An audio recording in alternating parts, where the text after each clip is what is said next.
इस वक्त अगर आप देखें तो पहले जो एक हमदर्दी या जो एक नैरेटिव पाकिस्तान तहरीक इंसाफ का था, वो किसी हद तक अगर हम कहें तो शायद कोई चैलेंजिंग भी था, हुकूमत समझती थी कि एक चैलेंज है। लेकिन इस वक्त आप समझते हैं कि वो जो हमदर्दी का एक पहलू था पाकिस्तान तहरीक इंसाफ के लिए वो ख़त्म हो गया है और मौजूदा सूरत हाल में हुकूमत जो है वो मज़ीद मजबूत हुई है? बिल्कुल जी, जहाँ तक बात है पहले जो गवर्नमेंट का ग्राफ था और लॉ इन्फोर्सिंग एजेंसी का, हमारी अफवाज का, कि आप नियर फ्यूचर में अगर देखें तो जितना प्यार मोहब्बत आपको अभी मिल रहा है और जिस तरह मोराल हाई है वो पहले पिछली लास्ट 3 डेकेड्स में आपको नज़र नहीं आता। हमारी अफवाज का भी और हमारे लोगों का जो प्यार है, पूरी कौम यूनाइटेड एक होकर खड़ी हुई है। हुकूमत की जो पॉलिसीज़ हैं वो बेहतरी की तरफ जा रही हैं, इकनॉमिक इंडिकेटर्स बेहतर हो रहे हैं, लोगों ने जो तफरीक का बयानिया था उसको मुस्तरद कर दिया है और चीज़ें आगे बेहतरी की तरफ जा रही हैं। इसमें जो बड़ा important, it is very important time now कि हम चीज़ों को, क्योंकि पाकिस्तान के ऊपर जो ख़तरे के बादल मंडला रहे थे, they are not vanished, they are still there and they exist there.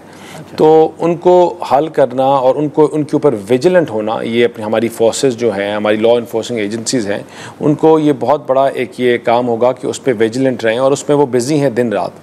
तो इसी पॉइंट के ऊपर या इसी पोजीशन के ऊपर कि जो हमारे अब एलाइज हैं तहरीक इंसाफ के, जो अपोजिशन के लोग हैं, इनको अपनी स्ट्रैटेजी को रीविज़िट करना पड़ेगा। जो इनकी तफरीक की, नाराज़गी की, जलाओ घिराओ की जो बयानिया था, इसको सेट असाइड करना पड़ेगा और अपने आप को रीविज़िट करके ये फिर टेबल के ऊपर आएँ और चीज़ों को आप बेहतरी की तरफ लेके जाएँ, मफाहमत से चीज़ों को हल करें। और ये जो इनमें से जो लोग हैं जो इस पूरे जंग के दौरान भी जलाओ घिराओ, तफरीक और फिर वो गलत बातें जो कर रहे थे, they should be held accountable for it. और जो इस बयानिए के साथ हैं, पाकिस्तान के साथ हैं, पाकिस्तान को मजबूत करने के बयानिए के साथ हैं, वो कौन से लोग थे जो जलाओ घिराओ की बात कर रहे थे? पाकिस्तान के अंदर के लोगों की बात कर रहे हैं या वो जो बाहर बैठे हुए हैं? देखिए, कुछ बाहर बैठे हैं, कुछ अंदर बैठे हुए हैं, जो लोगों को प्रोवोक कर रहे थे, जो उस टाइम भी डिवाइड करने की बात कर रहे थे। सोशल मीडिया, ट्विटर हैंडल्स और हमारे पास हैं जिसमें नज़र आता है कि वो लोगों को गुमराह करने की कोशिश कर रहे थे। कभी गवर्नमेंट को, कभी गवर्नमेंट की साथ लॉ इन्फोर्सिंग एजेंसीज़ को क्रिटिसाइज़ कर रहे थे। तो वो तमाम लोग जो हैं, they should be kept in red box, should be accounted for. और जहाँ तक चीज़ें हैं जो पॉलिटिकल पार्टीज़ की और पॉलिटिकल लोग हैं, उनके साथ चीज़ों को हल कर कर आगे लेके जानी चाहिए। तो आप समझते हैं कि हुकूमत इरादा रखती है कि उन लोगों के ख़िलाफ़ कानूनी कार्रवाई की जाएगी?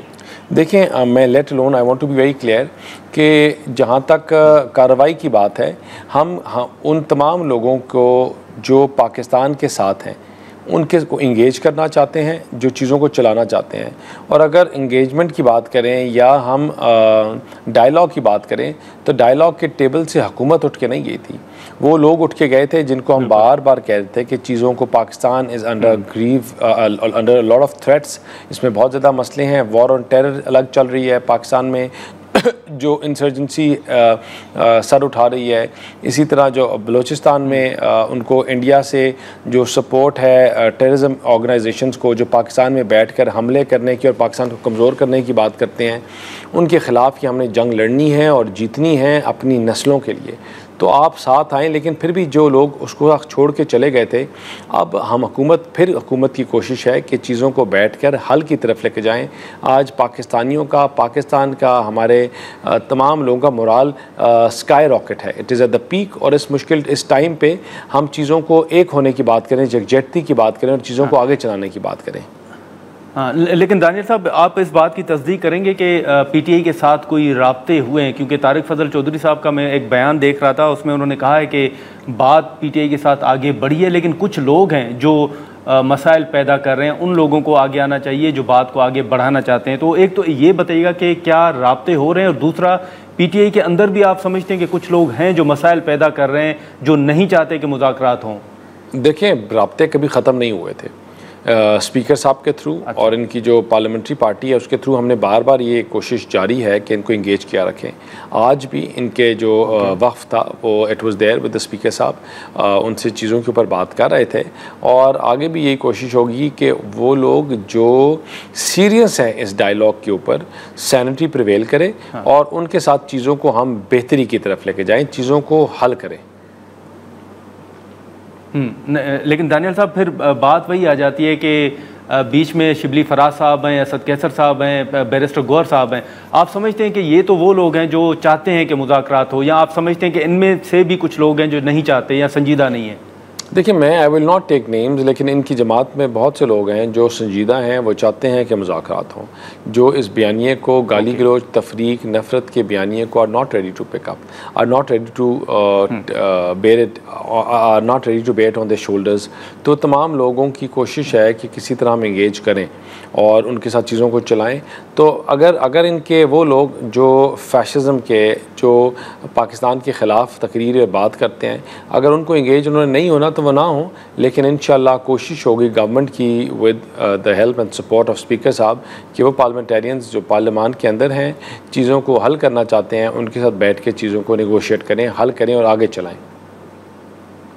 लेकिन दानियल साहब, अब अगर दोबारा भी पीटीआई के साथ बैठा जाता है तो आप भी जानते हैं कि वो तो यही एक मुतालबा तो उनका होगा कि खान साहब की रिहाई हो, तो फिर खान साहब की रिहाई के मुतालबे पर गौर हो सकता है? देखें, आप जो बात कर रहे हैं वो आप कर रहे हैं एनआरओ की या डील की। देखें, ये वो चीज़ें हैं जिसका हल जो है एक लीगल प्रोसेस के थ्रू फॉलो किया जाएगा, वो लीगल प्रोसेस फॉलो किया जाएगा, वो लीगल प्रोसेस के थ्रू ही उनकी रिहाई जो है वो मुमकिन है। अगर खाली डायरेक्ट एनआरओ की बात करें या डायरेक्ट डील की बात करें तो वो भी स्टेज में पॉसिबल नहीं होगी। लीगल फोरम्स जो हैं उनको यूटिलाइज़ करके हमने जिस तरह कहा कि हम चाहते हैं कि इस टाइम पे जब कौम का स्पिरिट हाई है, जब इस टाइम पे जब चीज़ें बेहतरी की तरफ जा रही हैं, तो हम चीज़ों का हल निकालें रादन और गुंजलों में चीज़ों को फंसाएं। तो इंशाल्लाह वी आर होपफुल कि थिंग्स विल सेटल डाउन।